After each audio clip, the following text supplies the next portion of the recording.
안녕하세요. 저는 조만간 할머니가 될 여자입니다.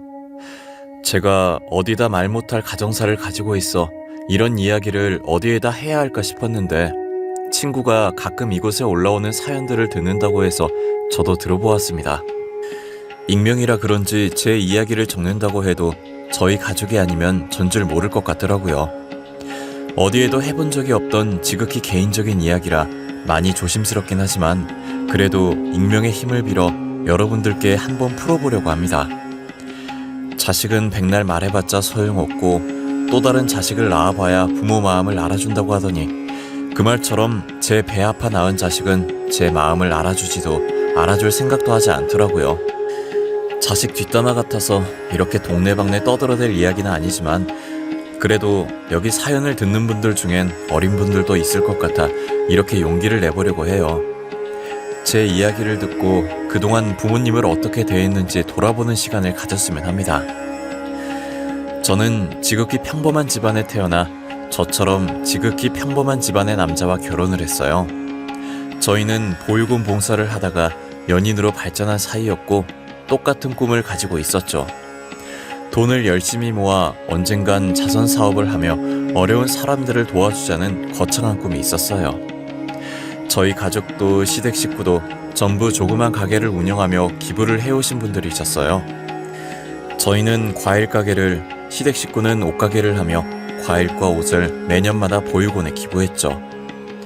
저와 남편은 매년마다 학용품들을 기부하고 아이들에게 직접 나눠주러 다니곤 했어요. 자주 마주치다 보니 안면도 트고 이야기도 조금 나눠보면서 꿈이 같다는 걸 알고 이런저런 이야기하다가 서로 호감을 느끼게 된 거예요. 남편이 먼저 제게 고백했고 저는 수줍게 고개를 끄덕였던 기억이 나네요. 저희는 평일에 회사를 다니고 데이트는 주말에 봉사를 하면서 했던 것 같아요. 평범한 연인들의 데이트 장소에 가는 것보다 봉사를 하러 다니는 게 더 좋았던 저희였어요. 저희가 주는 학용품을 받고 활짝 웃는 아이들의 모습을 볼 때면 절로 행복해졌죠. 남들이 보기엔 그게 어떻게 데이트냐 싶겠지만 저희가 좋으면 그만이고 데이트라 해서 별게 있나 싶었어요. 저희는 그렇게 2년 정도 봉사 데이트를 즐겼던 것 같아요. 남편이랑 처음 평범한 데이트를 했던 게 남편이 제게 프로포즈했던 날이었던 것 같아요. 뜬금없이 평소랑 다르게 근사한 레스토랑을 예약했다며 예쁘게 하고 나오라고 하는 거예요. 저는 프로포즈 할 거라는 생각도 못하고 무슨 바람이 불어서 저러나 싶었어요. 저도 철이 없었던 게 만나자마자 왜 안 하던 짓 하냐고 남편을 엄청 놀렸던 기억이 나요. 뭐야? 오빠 왜 안 하던 짓 하고 그래? 우리 사귀고 이런 곳 한 번도 안 왔었잖아. 뭐 좋은 일 있었어? 승진한 거야? 근데 여기 진짜 비싸 보인다. 우리도 한 번 정도는 이런 근사한 곳 와봐야지. 너무 보육원 추억밖에 없지 않아? 색다르고 좋지. 오늘 여기 온 거 기억이 잘 남겠지? 그렇긴 하네. 진짜 보육원에서 오빠 만난 기억밖에 없어. 평생 오늘 온 레스토랑 기억할 수 있겠네. 아, 다행이다. 있잖아. 나 진짜 어떻게 이야기를 꺼내야 할까 고민 많이 했거든? 그냥 결론만 말하는 게 제일 깔끔할 것 같아서.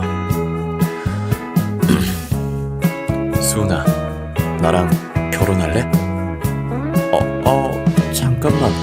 지금 프로포즈 하려고 이런 근사한 레스토랑 온 거야? 완전 의외다. 오빠한테 로맨틱한 면이 다 있었네.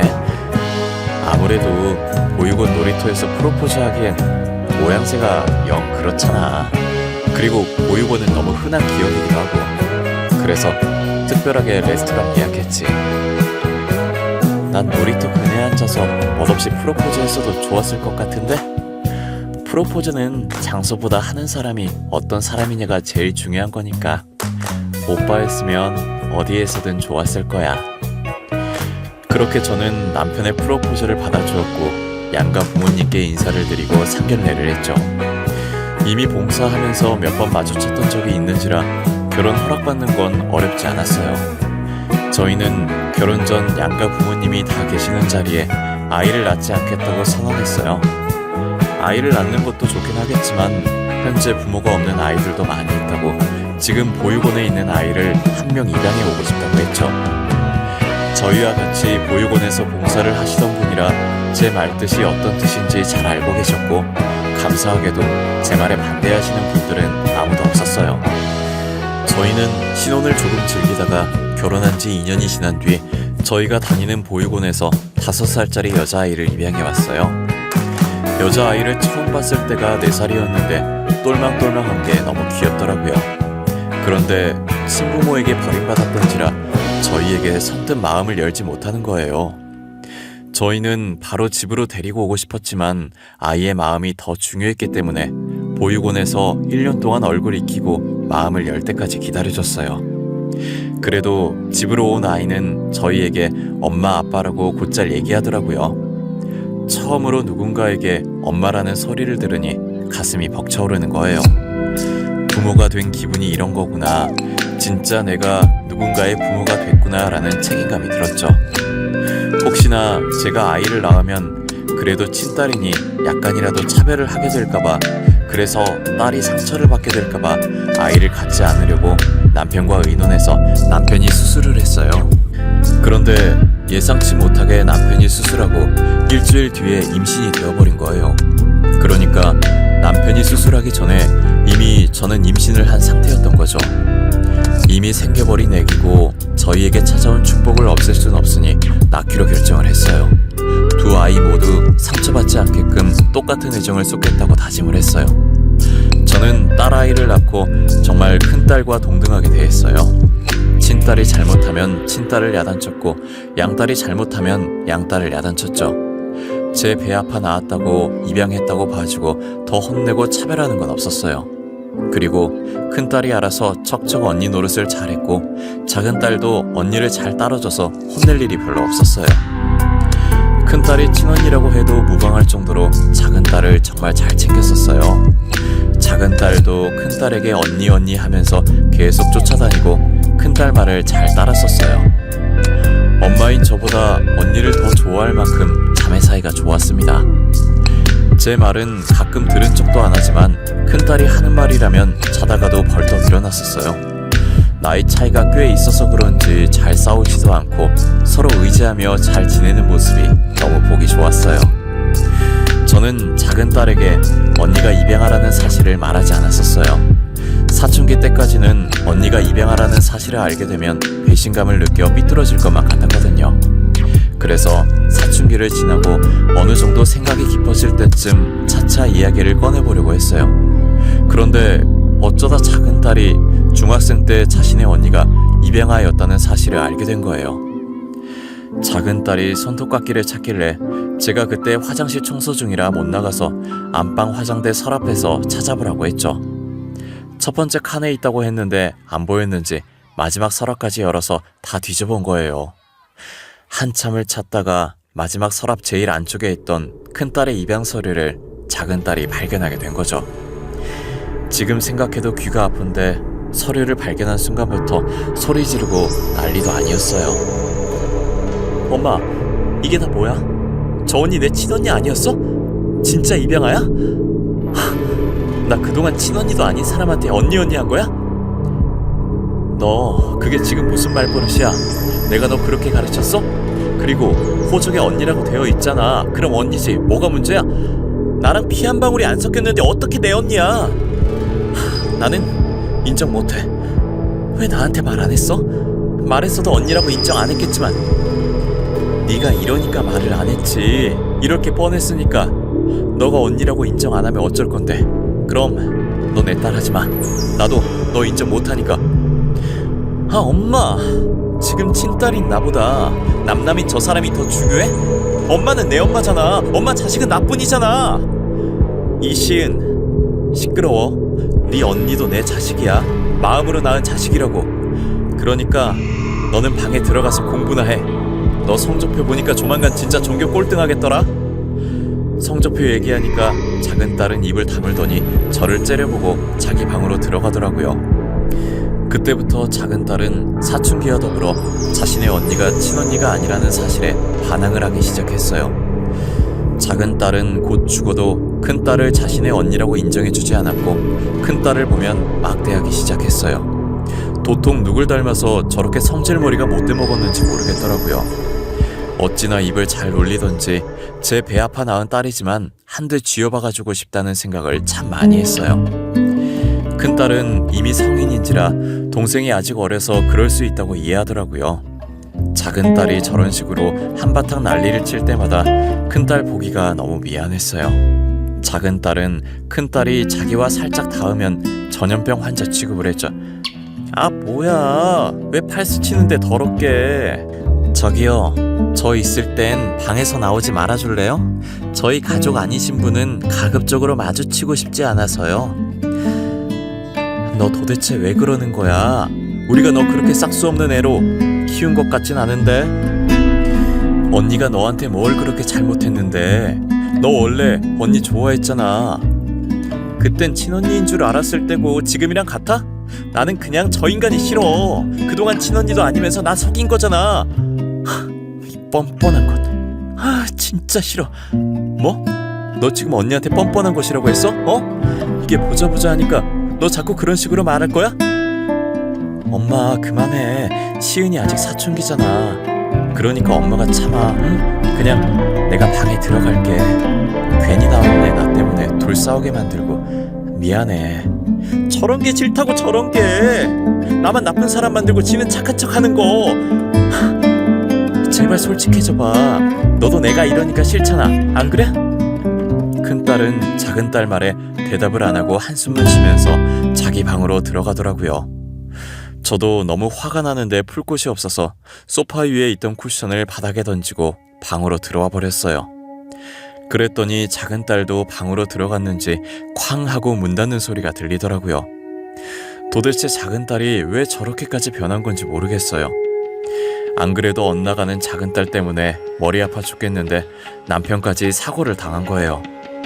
남편이 횡단보도를 걷고 있었고 운전자는 심정지가 와서 멈추지 못하고 남편을 덮친 거예요. 불행 중 다행으로 다리를 제외하고는 별다르게 크게 다친 곳이 없었어요.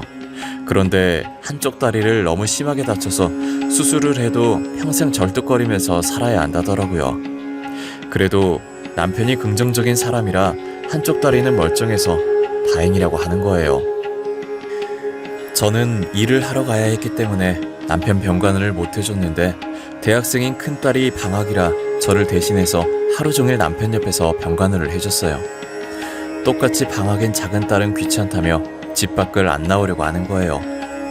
아버지가 다쳤는데 딸이 이러고 있는 게 말이 되냐고 한 소리 하니 궁시렁궁시렁거리며 병실에 오긴 했는데 와서도 다친 아버지 걱정은 안 하고 휴대폰으로 게임만 하더라고요. 이미 저와 남편은 큰딸을 더 친딸처럼 생각하고 작은딸은 포기한 지 오래였어요. 큰딸은 작은딸한테 그렇게 당하면서도 동생이라고 간이 침대에 자고 있는 작은딸에게 이불을 덮어주고 있더라고요. 그 모습을 보고 있으니 괜히 큰딸에게 미안하면서 측은한 마음이 들었어요. 이럴 줄 알았으면 작은딸을 낳지 말걸 그랬다는 생각도 많이 했었죠.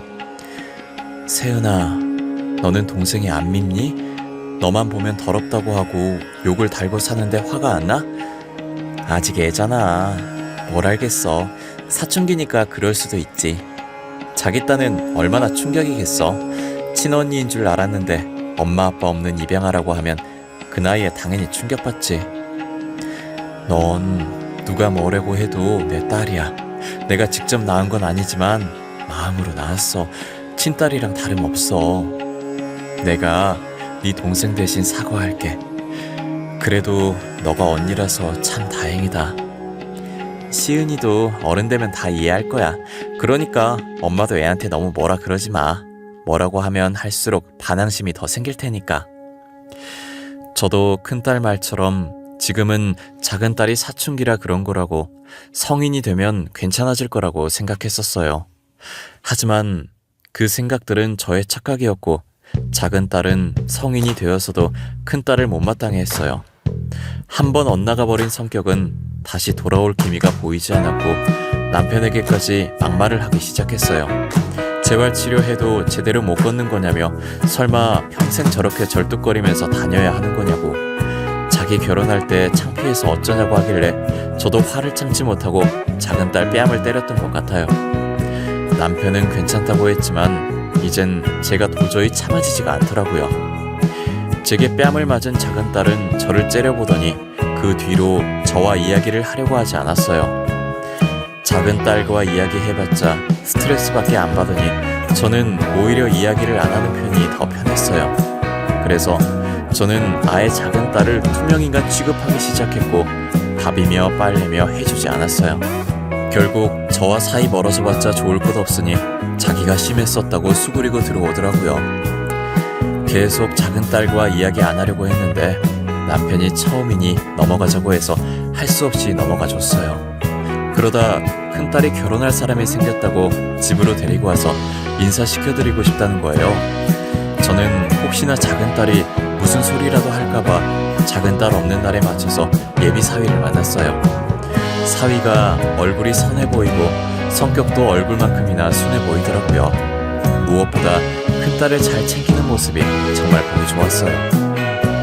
그리고 큰딸에게 남편이 다리가 불편하다는 사실을 들었는지 남편이 무언가 필요하다고 하면 본인이 먼저 벌떡 일어나서 가지고 오곤 하더라고요. 큰딸은 자기처럼 이해심 깊은 사람을 잘 만난 것 같다는 생각이 들었어요. 남편과 저는 고민도 없이 결혼 허락을 해줬고 상견례 날짜 잡아오면 말하라고 했죠. 예비 사위 쪽에서도 큰딸을 마음에 들어해서 빠른 날짜로 상견례를 잡았더라고요. 원래 시한폭탄 같은 작은 딸을 데리고 가지 않으려고 했어요. 데리고 갔다가 거기서 무슨 말을 할지 모르는 노릇이었으니까요. 그런데 작은 딸이 평소와 다른 모습으로 자기도 가고 싶다고 하는 거예요. 그래도 호족상 언니 동생인데 동생이 안 가는 게 말이 되냐고 하면서요. 나도 가면 안 돼? 나 그래도 호족상으로 동생이잖아. 가족들끼리 모이는데 동생이 빠지면 어떡해? 어떡하긴 뭘 어떡해. 빠지면 빠지는 거지. 양가 부모님만 있으면 되는 자리야. 너는 꼭 안 와도 돼. 그러니까 얌전히 집에 있어. 나도 따라가고 싶어. 언젠간 나중에 나도 결혼하게 될 텐데 상견례 어떻게 하는 건지 보고 미리 배워놓으면 좋잖아. 그럼 그렇게 해 엄마. 그렇게 하는 걸로 하자. 시은이도 가고 싶다고 하잖아. 시은이 말대로 나중에 시은이도 겪어야 할 건데 미리 배워두면 실수도 안 할 거고. 저는 미심쩍었지만 큰딸이 데리고 가자고 해서 어쩔 수 없이 작은딸도 같이 상견례 장소에 갔어요. 가는 와중에도 혹시나 작은딸이 사고를 치지 않을까 굉장히 조마조마했어요. 그런데 예상외로 작은딸이 아무 말도 안 하고 음식만 먹으면서 조용히 있는 거예요. 아무 일도 안 일어나려나 보다 싶어서 저도 마음 편하게 예비 사돈과 말을 잘할 수 있었던 것 같아요. 하지만 화기애애하던 상견례가 끝나갈 때쯤 문제의 작은 딸이 입을 열더라고요. 말씀 중에 죄송한데요. 혹시 이 사람 입양하라는 건 알고 결혼시키는 건가요? 모르고 결혼시키는 건 사기 결혼 아닌가? 아무리 지금 호적상 딸이라지만 피 한 방울 안 섞였잖아요. 아이 잠시만, 이게 무슨 말이야? 입양하라니. 세은이 너 입양하였니? 우리한테 그런 말 없지 않았니? 왜 말을 안 했어? 어머님 그게요. 안 그래도 오늘 말하려고 했는데요. 제가 입양하긴 해도 이분들이 제 부모님인 건 변함없잖아요. 어릴 때부터 저를 키워주셨고. 그럼 뭐해? 키워주기만 했지 낳질 않았는데. 언니 혹시 입양아인 거 숨기고 사기 결혼하려고 했던 거야? 와 염치도 없다. 너 그 입 안 닫을래? 사돈, 제 딸이 입양아이긴 하지만 제 친딸과 같은 아이입니다. 말 그대로 낳지만 않았지 어릴 때부터 제 손으로 직접 키운 아이예요. 죄송해요 사돈. 저희 먼저 일어나 봐야겠네요. 정말 죄송합니다. 너도 얼른 일어나. 집에 가자. 당신도 일어나요. 예비 사돈네는 큰딸이 입양하라는 소식에 서둘러 자리를 떴어요. 큰딸은 예비 사돈네가 사라진 후 그 자리에서 굳어 두 눈만 흔들리고 있었고 고지어 큰 눈망울에서 닭똥 같은 눈물들이 쭉쭉 떨어졌어요. 저는 작은 딸에게 한마디 하려다가 바뀌라는 생각에 일단 집에 가자고 했죠. 갈 때는 큰딸이 운전했었는데 우느라 운전할 상태가 아니라서 제가 운전대를 잡았어요. 화가 나서 엑셀을 밟아댔더니 갈 때보다 훨씬 짧은 시간에 집에 도착했더라고요. 저는 뒷문을 열어서 작은 딸 팔을 끌어서 내리게 했고 팔 잡고 있는 그대로 집까지 끌고 갔죠. 팔 아프다고 놓으라고 난리치길래 집 도착하자마자 패대기를 쳐버렸어요. 작은 딸은 제게 잡혔던 팔을 부여잡고 저를 째려보더라고요. 너 지금 이게 뭐 하는 짓이야? 얌전히 있겠다며, 아무 말도 안 하겠다며, 그냥 보고 어떻게 하는 건지만 배우겠다며. 아니, 내가 뭘 잘못했는데? 입양하라고 안 바뀌었던 건 쟤잖아. 왜 나한테 그러는데? 저게 말 안 하고 사기 결혼하려고 한 거잖아. 내 말이 틀려? 틀려. 틀리다고. 네 말 다 틀려. 하나부터 열까지 맞는 거 하나도 없어. 너는 내가 입양하라는 게 무슨 대단한 약점이라고 생각하지? 나는 너가 내 동생이라는 게 약점이고 수치야. 알아? 뭐? 지금 말 다 했어? 수치? 너 방금 내가 수치라고 했어? 나야말로 너 같은 애한테 언니라고 했던 세월들이 수치야. 역겹다고. 생각만 해도 토가 나온다고. 살면서 처음으로 큰딸이 작은딸에게 모진 말을 했고 저희는 처음 보는 큰딸의 모습에 놀랐어요. 작은딸이 어떤 말을 하던 화 한 번 내지 않았는데 지금도 딱히 화를 내진 않지만 큰딸이 작은딸을 향해 차분히 내뱉는 말 하나하나에 가시가 박혀 있었죠. 큰딸의 말에 작은딸은 또다시 흥분해서 막말을 해대기 시작했고 참다 못해 큰딸이 작은딸 뺨을 내리치더라고요. 남편과 저는 말릴 생각을 하지 않았고 그저 큰딸이 그동안 많이 참고 있었다라는 생각만 하고 있었어요. 작은딸은 뺨 한 대 맞고도 정신을 못 차리는지 큰딸에게 달려들더라고요.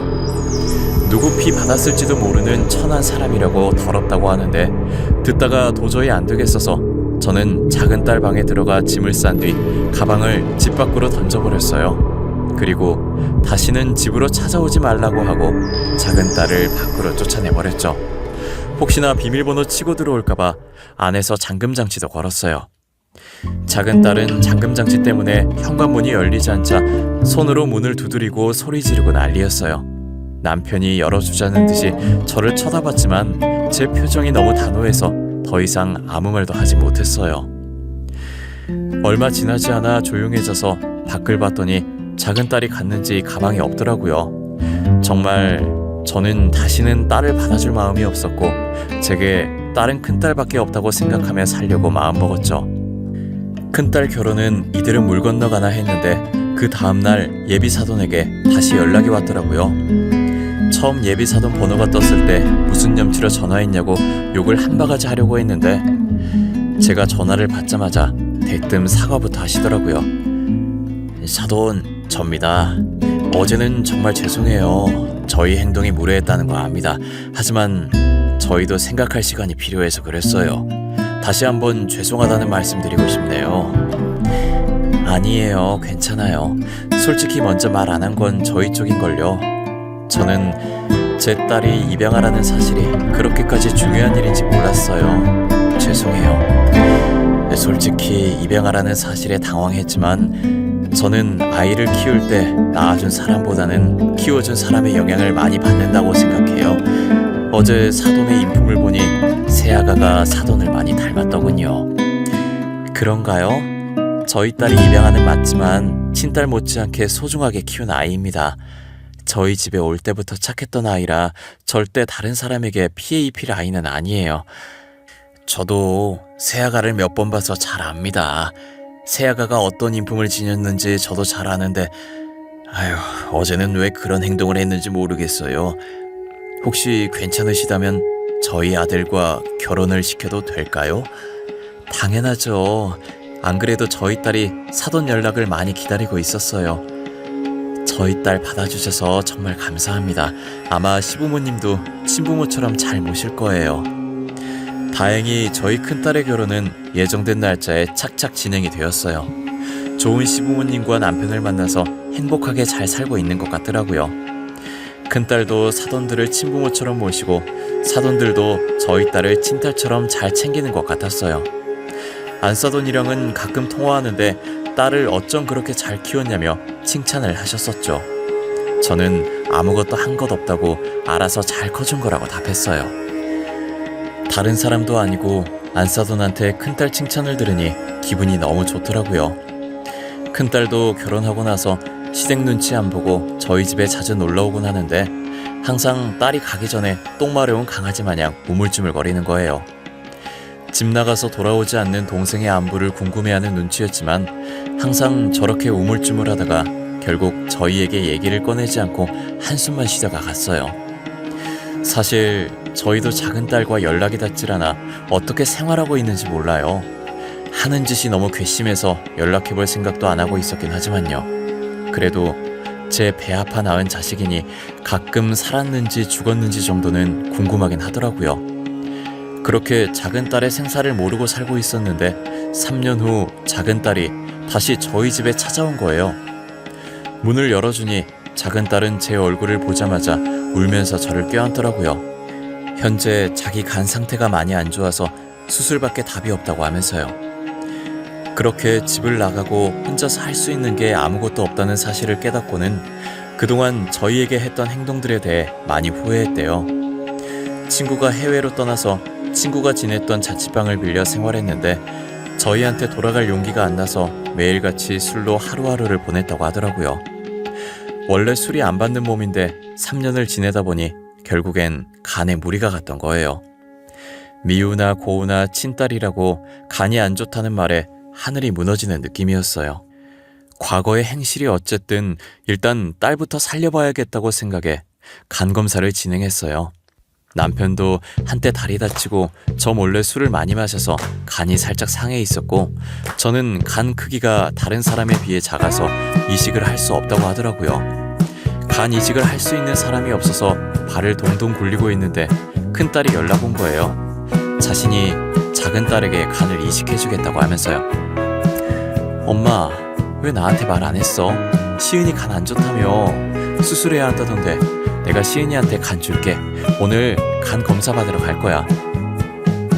너 그거 누구한테 들었어? 됐어, 검사하지 마. 네 간 절대 안 받을 거야. 그동안 시은이가 너한테 어떻게 했는데. 네 간을 받아. 검사 절대 하지 마. 알겠어? 사람이 죽게 생겼는데 옛날 일이 중요해? 과거가 어쨌든 시은이부터 살리고 봐야지. 나 지금 간 검사하러 가요. 결과 나오면 말해줄게. 제가 계속 하지 말라고 할까봐 큰딸은 본인 말만 하고 끊어버리더라고요. 그러다 나중에 문자가 왔는데 적합하다고 수술 진행하겠다고 날짜 잡으라고 하는 거예요. 저는 바로 큰딸한테 전화했는데 큰딸은 제 전화를 받지 않았어요. 그러더니 수술 날짜 잡는 연락 아니면 안 받겠다는 문자가 와 있더라고요. 남편과 저는 안 받으려고 했는데 다른 기증자가 나오지 않아서 어쩔 수 없이 날짜를 잡았어요. 수술은 무사히 잘 끝났고 저희 딸들은 같은 병실에 나란히 누워 있었어요. 작은 딸이 먼저 깼는데 자기 옆에 누워있는 큰 딸을 보고 엉엉 울더라고요. 염치 없이 그러면 안 되는 거 누구보다 잘 알지만 자기도 너무 급해서 진짜 살고 싶어서 어쩔 수 없이 언니한테 자기 아픈 거 말했다고 하면서요. 그런데 언니는 그렇게 당해놓고도 망설임 없이 자기가 간 주겠다고 했다고, 그동안 자기는 언니한테 못된 짓만 했는데 어떻게 선뜻 준다고 하냐고 펑펑 울었어요. 저는 작은 딸을 안아주면서 나중에 언니 깨어나면 진심으로 사과하고 용서를 빌려고 했어요. 그리고 늘 동생만 생각하고 걱정했던 언니에게 평생 미안한 마음 가지고 살라고 했죠. 큰딸은 작은 딸이 깨어나고 1시간 정도 지나서 깨어났던 것 같아요. 작은 딸은 큰딸이 눈을 뜸과 동시에 다시 울기 시작했어요. 너무 울어서 제대로 된 발음은 아니었지만 진심을 담아서 큰딸에게 사과를 했죠. 큰딸은 제대로 들리지도 않는 동생의 말이었지만 진심은 전해졌는지 살짝 웃으며 벌써 다 잊었다고, 용서한 지 오래니까 그만 울라며 작은 딸의 눈물을 닦아주었어요. 큰딸은 예전에도 지금도 작은 딸이랑 피 한 방울 안 섞였지만 자신의 친동생이라고, 어떻게 언니가 동생을 미워하냐며 이제라도 반성했으면 된 거라고 작은 딸을 다독였어요. 저희도 그 모습을 보는데 괜시리 눈물이 나서 남편과 저는 아이들 몰래 뒤돌아서 눈물을 훔쳤네요. 퇴원하는 동안 작은 딸이 큰 딸을 얼마나 챙겼는지 몰라요. 자기도 수술받은 환자인데 큰 딸을 끔찍이 챙기더라고요. 지금은 큰 딸과 작은 딸 모두 퇴원하고 건강하게 잘 지내고 있어요. 어릴 때로 돌아가 친자매보다 더 친자매같이 서로 의지하며 생활하고 있죠. 상처 많은 지난날이었지만 다 잊고 이렇게 다시 잘 지낼 수 있어서 너무 좋았어요. 앞으로도 더도 말고 덜도 말고 딱 지금처럼만 내 식구 행복만 가득했으면 좋겠어요. 그러니 저희 가족을 위해서 여러분들이 많이 응원해 주시면 감사할 것 같아요. 저희도 여러분들을 위해 늘 기도하고 응원을 아끼지 않을게요. 그러면 제 사연은 여기서 마치도록 할게요. 이 세상엔 가족만큼 더 소중한 인연은 없는 것 같아요. 그러니 항상 옆에서 지켜주는 가족들을 생각하며 늘 감사한 마음을 가지고 계셨으면 좋겠습니다. 감사합니다.